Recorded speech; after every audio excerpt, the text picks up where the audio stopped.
km. Et il faut remarquer en fait que depuis ce matin, les cols que nous avons escaladés, qui étaient recensés en deuxième catégorie, sont à chaque fois vraiment très longs. Hein, le col des Murs, 10 km 300 d'ascension, la côte de Javon, 16,6. Maintenant, le col de Notre-Dame-des-Abeilles, 7,8. Je ne parle pas de la suite, bien sûr, du Ventoux. Mais jusqu'à présent, on a eu à peu près en fait le même type de montée, c'est-à-dire des cols classés en deuxième catégorie, qui n'ont pas des pourcentages très très prononcés, mais qui sont par contre très très très longs. Nous sommes à Sceaux et Jean-Paul a sûrement quelque chose à nous dire. Ah oui, Sceaux, c'est une région bien sûr de culture de la lavande, ça vous le savez, mais ce qu'il faut dire, c'est que on recueille ici 40% de la production française. Alors, nous sommes à Sceaux. Lorsqu'on est à Sceaux, on est à 765 mètres d'altitude. On est vraiment là au pied du Ventoux et du plateau de Vaucluse.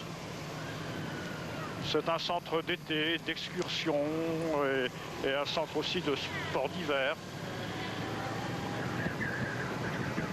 Et tout à côté, nous avons les gorges de la Nesque à visiter.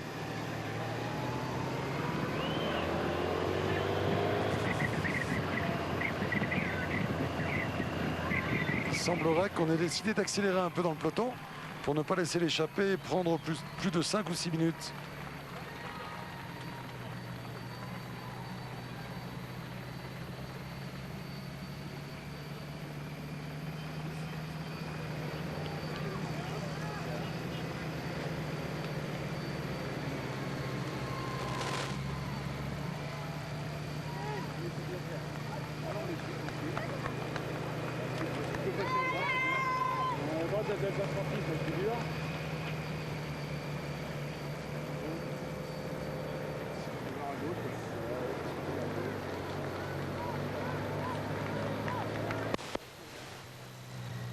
Ah, on a un petit problème d'image. Voilà, elle est de retour.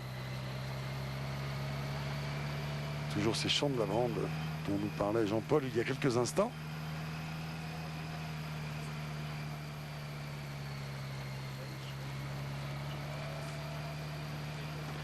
On voit beaucoup de soleil. Là, on a l'impression qu'il fait beau. Il fait beau et qu'il fait chaud. Mais ce n'est pas tout à fait le cas, car ici, au sommet du Mont Ventoux, je peux vous dire qu'il fait froid. Regardez, voilà. C'est quand même révélateur. L'équipement des spectateurs au sommet du Mont Ventoux. Vous voyez, chacun a mis sa casquette pour bien protéger ses oreilles, les gants. Vous voyez, il ne faut surtout pas se faire d'illusions. Il fait froid au sommet du Mont Ventoux. La preuve.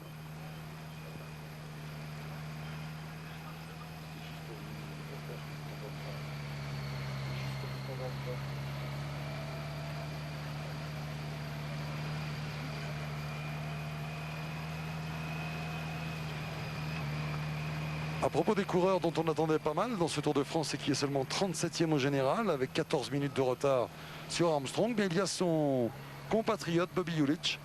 Il était intéressant ce matin de lui demander des nouvelles et il le connaît, lui, le Mont Ventoux. Il y aura donc plusieurs Américains dans l'ascension. Ah oui, bien sûr, j'ai fait 3-4 fois maintenant.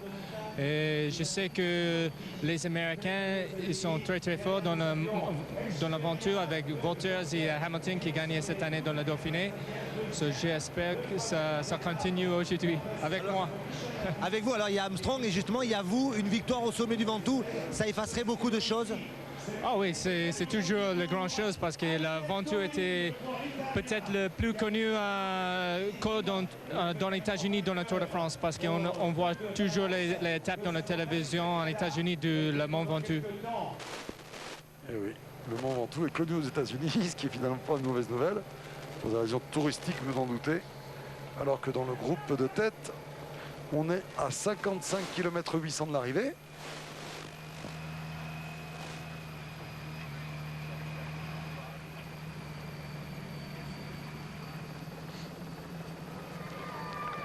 Et que le Mont Ventoux fait peur.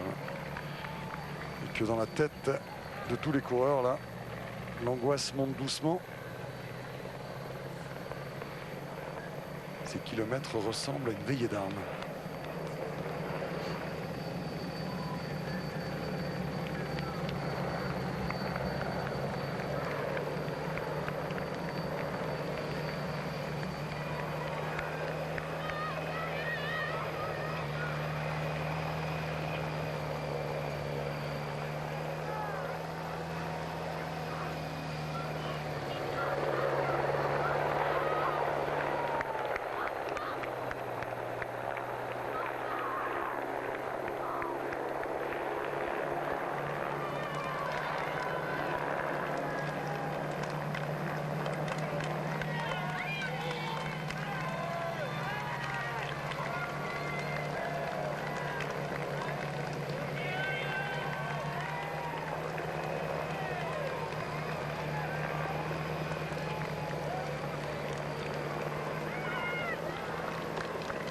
Un marquage comme au football. Laurent Blanc doit apprécier. Ulrich dans la roue de Lance Armstrong.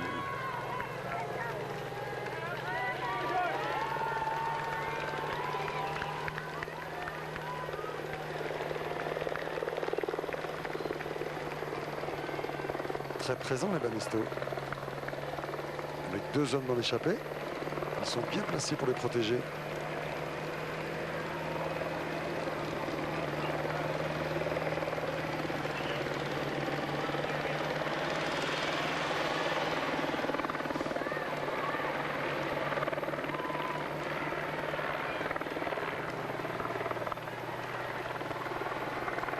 Si vous prenez seulement cette retransmission en cours, j'aimerais vous rappeler qu'on estime à 300 000 le nombre de spectateurs dans la montée du Ventoux. Et qu'on va assister là à un grand moment de ce Tour de France.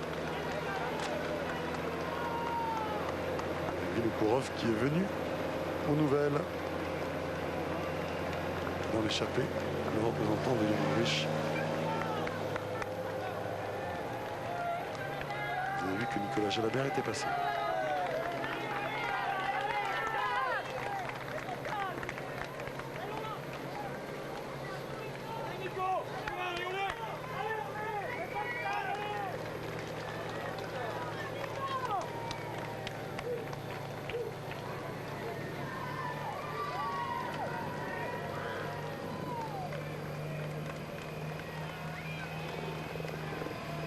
Alors il y a un coureur qui aime bien le Mont Ventoux, qui est aujourd'hui 22e au classement général.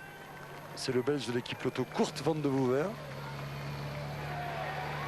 Eh bien, il avait terminé 3e lors de l'étape Romans-sur-Isère, le Mont Ventoux.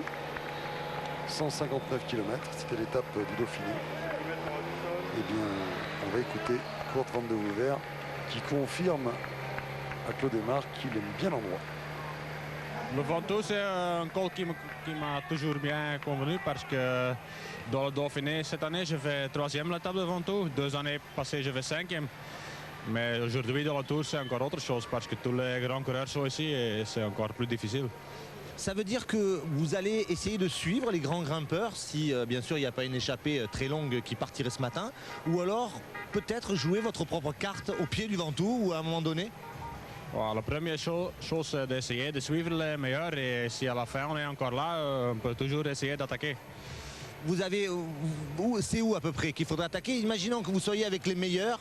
Où c'est que vous pourriez attaquer? Dans les derniers kilomètres? Deux derniers kilomètres? Où? Sur le Ventoux, ça dépend aussi un peu comment c'est le vent à la fin parce que c'est le vent en face, c'est plus difficile pour attaquer de loin. On doit voir ça si on est là-bas. Et ça bouge devant. Ça bouge dans le groupe d'échappée avec cette accélération.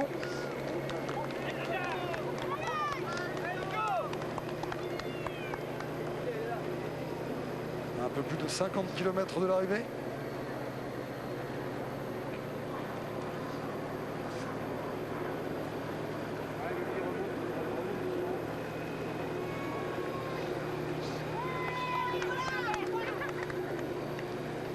La tension va commencer à monter.